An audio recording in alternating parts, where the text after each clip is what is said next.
Brilliant. Well, good morning, everyone. So thank you very much to Neil for inviting me here. It's great to have the opportunity to come and share my story with you all. And I'm sure the first thing you would have noticed about me is that I walk in a different way to most people. And having my disability can sometimes get me into some quite funny, some quite amusing situations. And when I was 17 years old, I was at sixth form at a school near Bristol. And the school, it was a mainstream school, but they had quite a number of disabled people at the school as well. And so they had a special unit. They had some staff there, especially to help out these disabled people. And one of these members of staff came up to me one day saying, "We've received something through the post, which you might be interested in. It's regional trials for disabled athletics, basically for the southwest of England. Would you like to have a go?" And I thought to myself, I've never raced disabled people before. This could be quite good fun. So she said the event was taking place in Yeovil, which from my house at the time was about an hour and a half's drive. And she said it's taking place in just over 3 weeks' time. So if you want to enter, you need to get your entry in pretty quickly. And so I took the forms home and I thought to myself, I'm not very quick, but I can keep going. I've got quite good endurance. So I thought, well, let's enter the 1,500 meters. And then I thought, if I'm going all the way down to Yeovil, what's the point in doing one race? It'll all be over too quickly. I'll enter a second race too. So I entered the 400 meters as well. Now, you have to bear in mind that at that time, I'd never run 1,500 meters before. I'd walked the distance, but I'd never run it. But I thought, it will be fine. I can train for it. And so I trained for it over those 3 weeks, and I gradually built up the distance. And I ran the 1,500 meters twice in practice. And then it was the day of the event, and I arrived in Yeovil.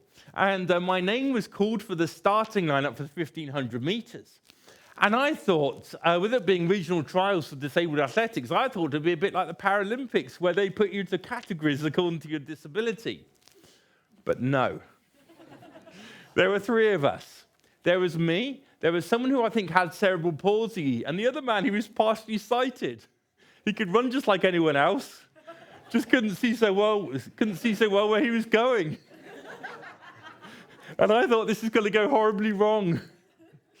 Well, anyway, the race got underway, and I was soon well behind the other 2, and it suddenly occurred to me, the partially sighted man is going to lap me. Is he going to see me as he comes past? Fortunately, he did. He ran past me, and then the cerebral palsy man lapped me, and then the partially sighted man lapped me again. And I ended up having to run the whole last lap all on my own. And then I was coming onto the final bend with 200 meters to go, and I heard an announcement over the sound system, not knowing the schedule for the day. "Can Bart Gee please come to the starting line for the 400 meters?" And I was thinking, I'm on my way. I was pretty tired at that point. And almost as soon as I finished the 1,500 meters, I had to start the 400-meter race. And do you know what was wrong with the winner of the 400 meters? He was deaf. My only chance was that he couldn't hear the starting gun. I thought, this isn't very fair. I've just ran the best part of a mile with my disability, and that was his first race. And the other thing about that 400-meter race was there were people who came in wheelchairs. I imagine probably to rest their legs. They all got out their wheelchairs, they all ran around to beat me in, and they all got back in their wheelchairs again. So anyway, that's one of many stories that I could share with you. But I've had quite a lot of funny, quite amusing situations throughout my life at various times. But on to my actual testimony, on to my story. Now, when I was 5 years old, I went to a car auction with my family. And Dad and my brother got out the car. And I was sitting in the car with Mum. And I said to Mum, I want to become a Christian. How do I become a Christian? Because although I had limited understanding at that age, I was 5 years old, I had absolutely no doubt whatsoever about God's existence. And so Mum, first of all, explained to me the scripture, which I think will be coming up on screen, John 3:16, which says, "For God so loved the world, that he gave his one and only Son, that whoever believes in him shall not perish, but have eternal life."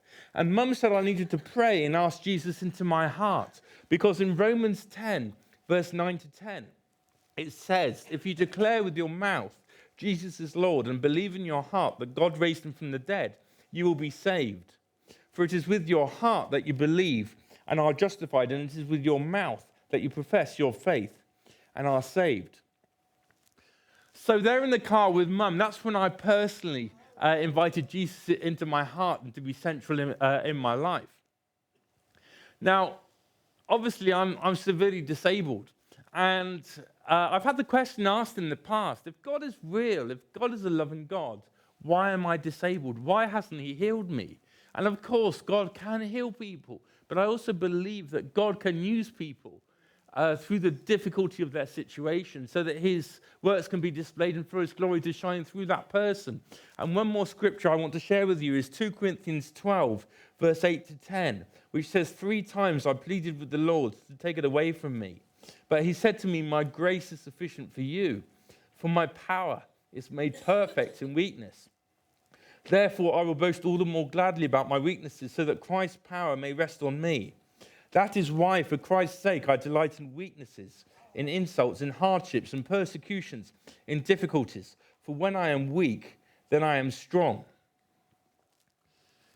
So I was born severely disabled with a rare condition called arthrogryposis.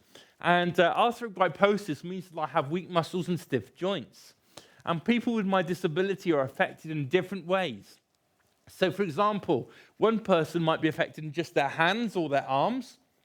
Another person may be affected in just their feet or their legs. And other people like me are affected in their whole body. And each person with my disability is uniquely affected as to how severe it is for them. And when I was born, doctors told my parents that I would never be able to walk and that I may never have the strength to be able to sit up on my own without help. And I was just basically given no hope to be able to do anything for myself. I was given a very, very bleak outlook to life. But I was brought up in a Christian family. And when I was a baby, I think it may well have been my first Sunday in church after coming out of hospital. The pastor of our church, he prophesied to my parents, saying that little by little, that I'd be able to do more and more new things that will amaze people. And he prayed for 2 things specifically. And the first thing he prayed was that one day that I'd be physically able to walk down the aisle of the church, which is obviously very different from what the doctors were saying, because they said I would never walk and may never have the strength to sit up on my own without help. So it was quite a prayer for the pastor to pray. Well, anyway, I was able to sit up myself probably when I was about a year old. And obviously toddlers, they crawl around, but I couldn't crawl. What I would do is I would sit up and I'd shuffle across to wherever I wanted to go. But when I was 3 years old, I used to go to physiotherapy sessions very regularly at a Bristol Children's Hospital. And there was this one session in particular that I remember clearly to this day, because my physiotherapist propped me up against the wall. Just imagine I'm leaning against the wall now. And she let go of me. She said to me, I want to see if you can start walking. And I tried and I tried and I tried.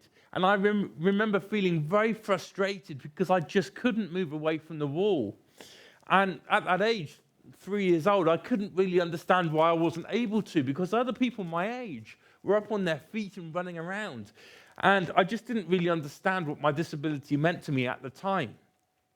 But then sometime after that, I was around 3.5 years old, and there was one night when Mum carried me up the stairs to go to bed. And again, this is something I remember very clearly, because as we were going up the stairs, I just had this thought that I might be able to start walking. And so I said to Mum, I think I might be able to start walking now. Can I try? And so in the same way as my physiotherapist propped me up against the wall, Mum propped me up against the wall. And she let go of me. And I was able to take 1, 2, 3 steps. And then I fell down. And we tried it again. And I took 1, 2, 3 steps. And then I fell down. Now, someone who is physically disabled like me is often referred to as having physical difficulties. And if you take the word difficult, are there any other words which have a similar meaning?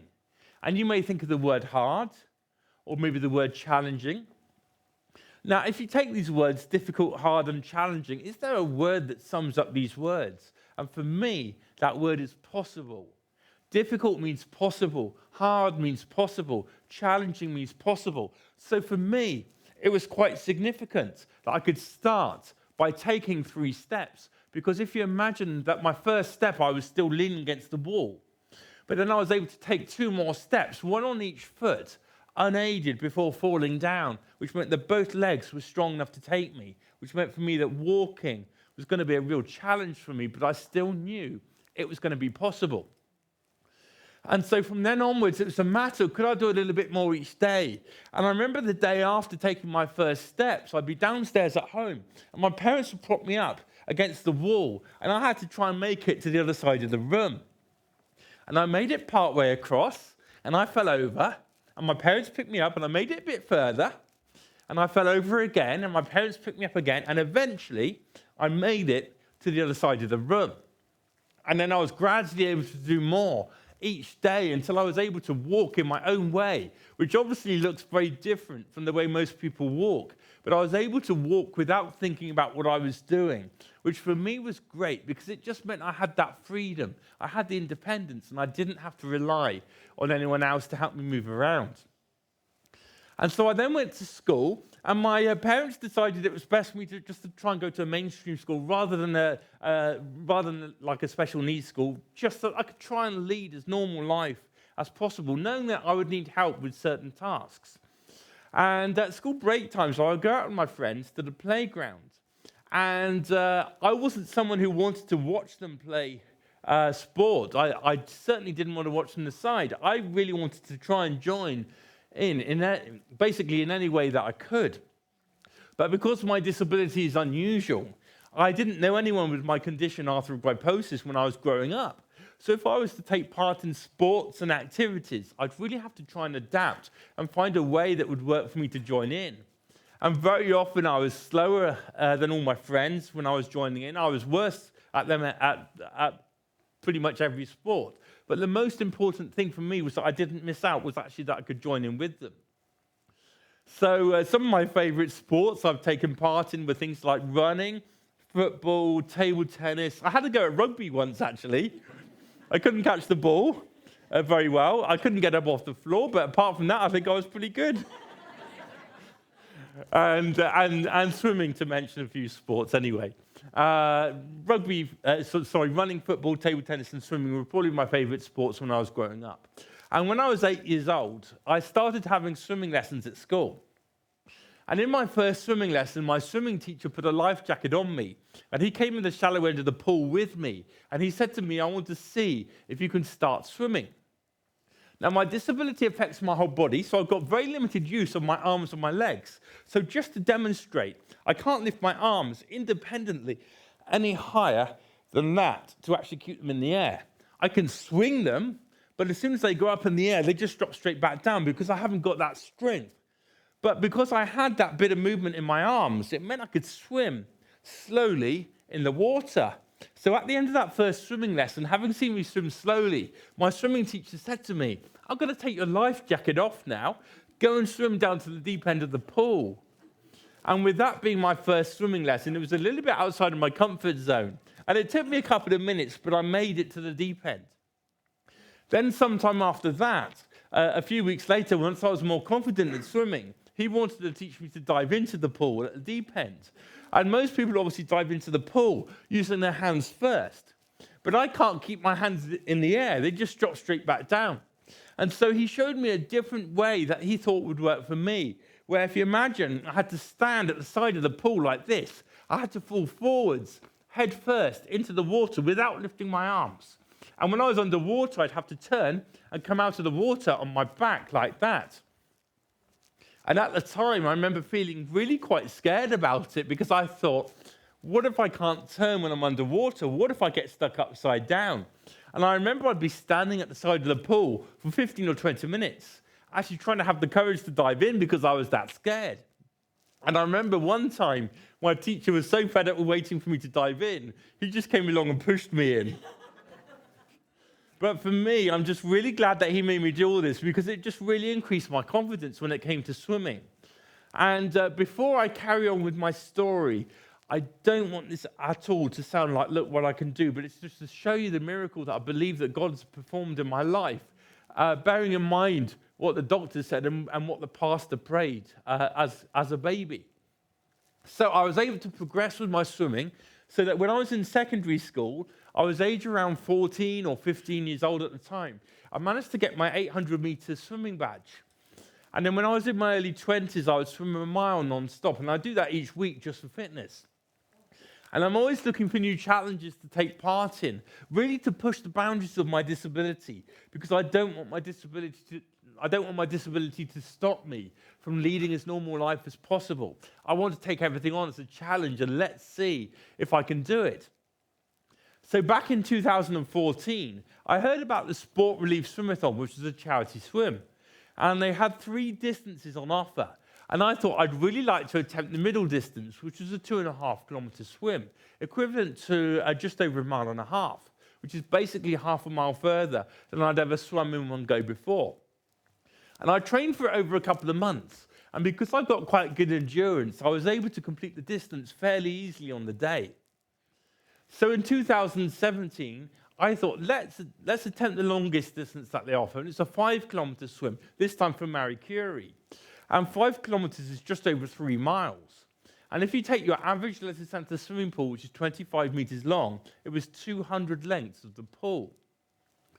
Now, because this swim was such a long way from me, it was always going to be really hard for me. But just the very fact that I've got that movement in my arms, which means I can swim slowly in the water, I knew that if I really worked hard and put lots of training in, I knew it was going to be possible for me to complete it, just the very fact that I could swim.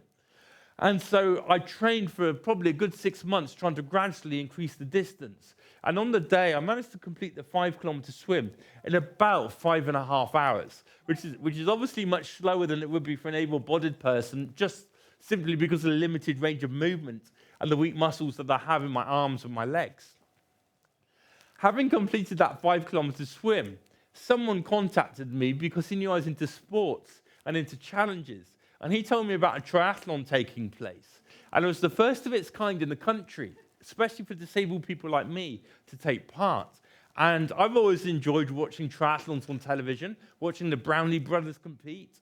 And I thought, what a great opportunity this is for me to try it myself. I thought I would absolutely love to give this a go. And so for any of you who doesn't know what a triathlon is, it's a swim, a cycle, and a run. So I knew I wasn't going to be very fast, so I thought, well, I've got quite good endurance, so let's just enter the longest distance that they offer. And obviously, with it being a disability event, the distances are shorter than they would be for able-bodied events. So the longest distance was the equivalent of a sprint triathlon for an able-bodied person, which was a 750-meter swim in a lake, which you'll see on video in just a couple of minutes. And then it was a 20-kilometer cycle. Now, you might look at me and think, how do I ride a bike? And I've got very limited bend in my legs. So just to demonstrate, I realize it's going to be difficult for everyone to see, but those of you who can, try and take a look at my left knee. I'm going to get my balance. And that is as far as my left knee will bend. So it's not enough to turn the pedals on a normal bike. So I would ride a hand cycle, which again, you'll see on video in just a minute. Then after the 20-kilometer hand cycle, it was a 5-kilometer run. But I've had major ankle problems in the past. I've had severe arthritis in my ankles as part of my condition, which I needed treatment for when I was 21. So as a result, I'm not supposed to run anymore because it could just make my ankles very bad again. But I'm still allowed to walk as far as I like. So I thought, well, if I can swim, if I can hand cycle, if I can walk, let's train for it. Let's see if I can complete the distance. And I was able to complete this triathlon in 2017, 2018, and 2019. And each time it took me over 4 hours to complete it. Then in 2020 and 2021, it was cancelled because of the COVID situation. Then in 2022, I found out that I was able to get a new 3-wheeler bike adapted with a much shorter pedal rotation, which means I've got just enough bend in my legs to turn the pedals. And so it was the first time I could ride a bike with my legs since I was 7 years old. And so I trained for this triathlon again over the summer. And because my legs are quite a bit stronger than my arms, it meant I was quite a bit faster at riding my new bike. So when it came to doing the triathlon in August 2022, I managed to set a new personal best by 22 minutes for the whole triathlon. I did it again in 2023. I went another 9 minutes faster.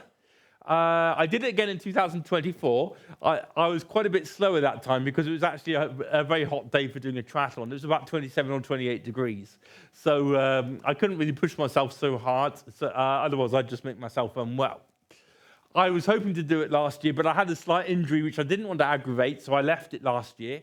I'm hoping to do it again this year in August. So I've got lots of training to do, and my aim is just to see if I can beat my time. But each year I try. I'm getting older as well, so we'll see how I get on.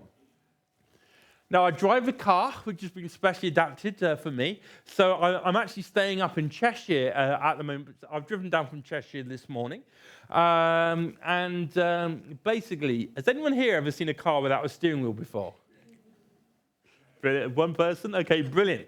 I do have a steering wheel, but I think it's in the boot at the moment. Either in the boot or the back seat, anyway. So I steer my car with handlebars, just like riding a bike. I can manage the pedals with my right foot. It's automatic, which is just as well because I don't have enough use of my left side. And for the horn, the windscreen wipers, the lights, the indicators, it's very different in my car because I've got a head control. And how it works is there's a button on my headrest. So, for example, if I want to indicate to turn left, I hold the button down for 2 bleeps like this. Bleep, bleep, and off. Or if I want to indicate to turn right, I hold it down for 3 bleeps. Bleep, bleep, bleep, and off. And by having this car adapted for me, it just gives me such a lot of independence because I regularly speak all over the country. I go to churches, I go to schools, I go to prisons occasionally, I go to young offenders. And just by having this car adapted for me, it just gives me all the independence that I need. So at this point, I'm now going to show a short video which just demonstrates how I've adapted to take part in some of these sports and activities. I'll jump out of the way. Through you, I can do anything. I can do all things. 'Cause it's you who gives me strength. Nothing is impossible. Through you, blind eyes are open. Strongholds are broken. I am living by faith. Nothing is impossible.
Brilliant. Thank you very much. Well, if any of you would like to see that video again, you can find it on YouTube just by typing my name, Bart, and my surname is Gee, which is spelled G-E-E.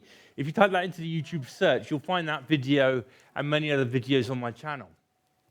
Now, I've had many times in my life where I've noticed God's timing being perfect and just His plans for my life absolutely falling into place at just the right time. And a couple of things I want to share with you this morning. When I was coming to the end of sixth form, I really wanted to join a Christian music college. And there was a Christian music college called New Generation Ministries, about 10 minutes from where I lived at the time, just north of Bristol. But I actually decided to leave applying there for a year, and I applied when I was 19 instead of when I was 18. And the timing of it was absolutely amazing because I actually applied, and they said I was a good enough musician to join the college, but they thought it would suit me better if I went to another Christian music college called Nexus, which was based in Coventry. And so I thought, wow, this would be quite a big step for me because it would mean moving away from home for the first time. And I thought, how is this going to work? Because obviously being disabled, I need help with certain things. And will I be able to set up all the help that I need? But it was absolutely amazing because I went for the interview. And at the end of the interview, I was accepted into the college. So I thought, well, this is actually becoming real now. I'm going to be moving away from home for the first time. But shortly after I was accepted into the college, I found out that one of my friends from my church back home was going to be starting the college at the same time. I didn't even know he was interested in going. So I knew someone at the college right from the very start. At the church I was based at the Elim Church in Coventry. There was someone there that I knew. We used to be in the same football team when I was younger. And then when I turned up at the house where I was going to be living, I was living with 3 other people from the college. One of my housemates, he was the brother of one of my youth leaders from back home. And I also knew him a bit. So there was one person in each place, each of the main places where I was going to be, the college, my church, and my house that I knew, which was absolutely brilliant. Yet if I'd applied a year earlier, that probably wouldn't have happened. So I thought that was absolutely amazing. Another thing, was late in 2018, I had an invite. It was just out of the blue to go and share my story out in India. And it was to go in August 2019. So the invite came in at the end of 2018. And I thought I would absolutely love to go, but how is this going to work? Because you'll probably realize looking at me that I need help with certain things, and one of the main things I need help with is care. I need help with things like getting ready in the mornings. And I thought, will I be able to arrange care out in India before I go? But anyway, shortly after I was invited, I told some friends of mine from church that I'd been invited to India. And one of my friends, Isaac, he's actually originally from India. And when I told him the name of the place, the name of the town that I'd be flying into, a town I'd never heard of before called Vijayawada, he told me he's got relatives who live not far from there. And without me even asking him, he offered to come with me to give me all the help that I needed. And guess what he does for a living? He's a doctor. So it just could not have worked out any better. And so I'm going to talk a little bit more about India in just a couple of minutes. But when we all obviously face difficulties at some point in our lives. But when we face our difficulties, do we see it as a problem? Do we see it as an obstacle? Or do we see it as an opportunity? Now, back in 2014, I was invited to go and share my story at Bristol Brunel Academy, which is a secondary school in Bristol. And I really wasn't used to talking in front of people at all at the time. And it was basically a teacher invited me in who I knew a little bit through one of my friends. But I agreed to go, feeling really quite nervous about it. And I was expecting to just go into a classroom. But when I arrived, I found out that I was going to be taking 3 assemblies in a row to year 9, and then year 8, and then year 7, to a total of around 650 children. And I thought, help, because I I was just really nervous about getting up and speaking in front of people. But that day for me was quite significant because at the end of each assembly, I had children queuing up to ask me questions.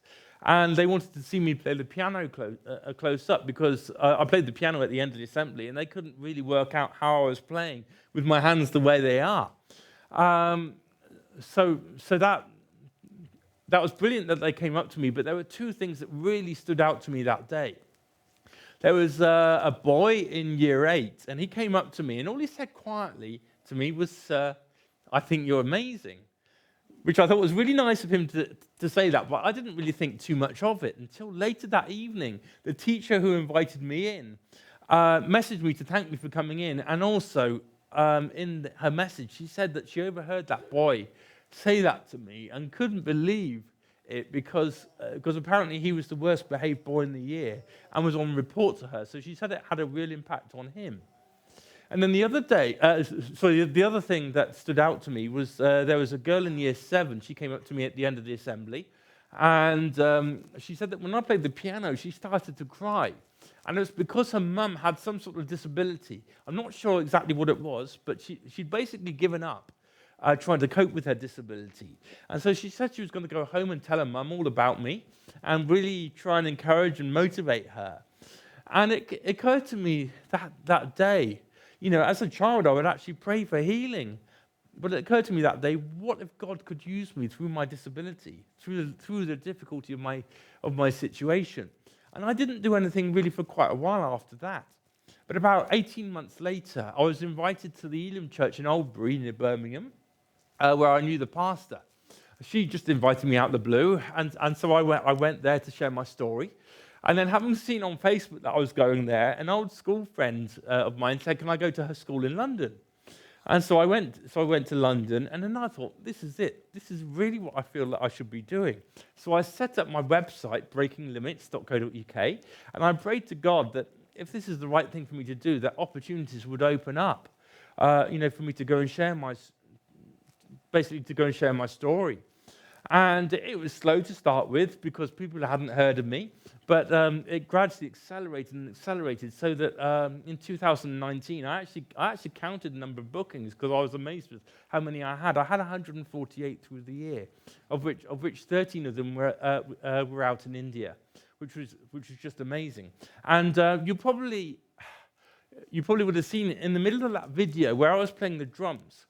That was a school assembly in India.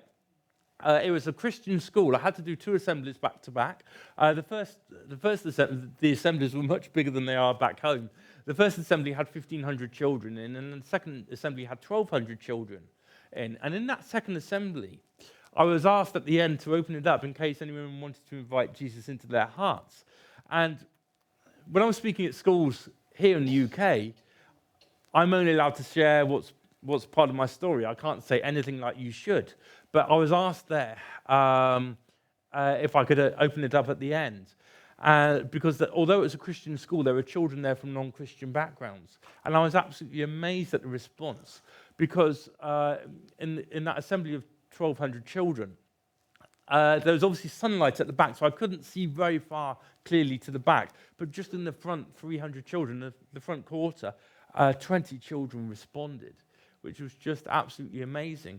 So I actually really feel now that although, yes, I'm still severely disabled, I believe that God is actually able to use me through the difficulty of my situation, and I see my disability as an opportunity. I see it as an opportunity to get into schools where if I didn't have my disability, I wouldn't be able to just go in and talk about what God has done in my life if I didn't have my disability. So I really see my disability now as an opportunity to share my stories. I travel all over the UK regularly, and I think to date, just schools, I've probably been to around 600 or 700 in the country. So I actually think now, if I was able-bodied, would I actually be any happier as a person? And I don't think I would be because I'm really grateful that God is using me, in the way He's using me. So, going back just very briefly now to when I was a baby, the second thing that the pastor prayed for when I was a baby was that one day I'd be able to play the organ like my dad. And Dad would play the organ at church, and being able-bodied, he'd play using both hands and all of his fingers. But also when I was a baby, when the doctors gave the bleak outlook to my parents, Mum asked the doctor with just that little bit of hope, because Dad plays the piano and the organ, and obviously the piano is similar to the organ to play with your hands, Mum asked if there's ever any chance of me being able to play. And the doctor said, look at my hands, as they were as a baby. There's just absolutely no chance whatsoever. There was even doubt that I'd have the strength to press down a key. But when I was 5 years old, we had a piano at home, which Dad would play regularly in the evenings. And I used to just sit there and watch him play. And because he's a very good musician, it just really inspired me. And I thought I would absolutely love to be able to play like him. And so I asked my parents if I could start having piano lessons. And although they were told that there'd be absolutely no chance of me being able to play, they could see that I really wanted to try. And so they thought, well, why not? Let's set up a piano lesson to see how I get on. And so in my first piano lesson, it was a matter of, did I have the strength to press down a key? I did with my right hand, and I did with my left hand. So again, just the very fact I had the strength in both hands to press down a key meant that playing the piano was going to be a real challenge, but it was still going to be possible. And so I had to then really work with my piano teacher and basically to see how I'd be able to progress, work out which fingers I'd be able to use when I play. And I still can't use all my fingers now because some of them are very, very weak. And just to demonstrate that is as much movement as I've got my fingers and my hands. So I was gradually able to improve on the piano, so that by the time I was age 11, I managed to get my grade 5 piano. I then moved to a secondary school where the teacher couldn't take me on. So I taught myself for a few years, and I think Dad probably showed me some things, and I played by ear. I then obviously went off to Nexus, the Christian Music College that I talked about earlier, when I was 19. I was only there for a year. And then since then, I've just played myself at home. I play in church. I play sometimes at worship events. For example, I played 3 times. I don't know if any of you have heard of David's Tent, but it's a big sort of Christian worship event. And for me, it was a real privilege being able to play as part of a band leading around sort of 5,000 or 6,000 people in worship. So I really believe that, what the pastor prayed as a baby, these prayers have been answered. So can I ask if Bob and the team could come up, and we're going to lead you in the Father's song. Thank you.